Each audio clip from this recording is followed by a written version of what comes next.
അങ്ങനെ നമ്മുടെ new year ക്യാമ്പിന് നമ്മൾ വിട പറയുകയാണ് ഗൈസ്. നമ്മൾ നേരെ കളിയും ചിരിയും എല്ലാം കഴിഞ്ഞിട്ട് നേരെ നമ്മൾ ലഞ്ച് കഴിക്കാൻ പുറത്ത് പോയി.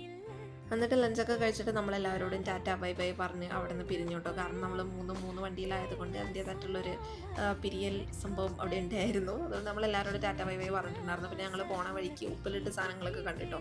അപ്പോൾ അങ്ങോട്ട് പോയപ്പോൾ നമുക്ക് വാങ്ങാൻ പറ്റിയില്ല. അപ്പോൾ തിരിച്ചു വന്നപ്പോൾ നമ്മൾ കണ്ടപ്പോൾ നമ്മൾ കുറച്ച് വാങ്ങിയിട്ടുണ്ടായിരുന്നേ. നമ്മുടെ ജീവി ആസ് യൂഷ്വൽ ഭയങ്കര സംഭവമായിട്ടുണ്ടായിരുന്നു. അവൾ കരിമ്പ് ജ്യൂസ് കുടിച്ചില്ല, അതിന് പകരം അവൾക്ക് നമ്മൾ കരിമ്പിൻ്റെ നൊരയാണ് കൊടുത്തതെന്നാണ് അവൾ പറയുന്നത്. ശൈലജയാണെങ്കിൽ വേഗം ഇറങ്ങുന്നതിൻ്റെ ഒരു ഇതിൽ കാലും വെച്ചെരിപ്പിടാണ്ടാണ് കേട്ടോ ആ ജന്തു ഇറങ്ങി പോകുന്നത്. അപ്പോൾ പിന്നെ എങ്ങനെയും ആവട്ടെ വന്ന് നമുക്ക് കുടിച്ചിട്ട് വേഗം കാറി കയറാം. ഇതാണ് കേട്ടോ നമ്മുടെ ജീവിയുടെ കരിമ്പ് കൊണ്ടുള്ള ഫേഷ്യൽ ആൻഡ് ഫേസ് പാക്കാണിത്.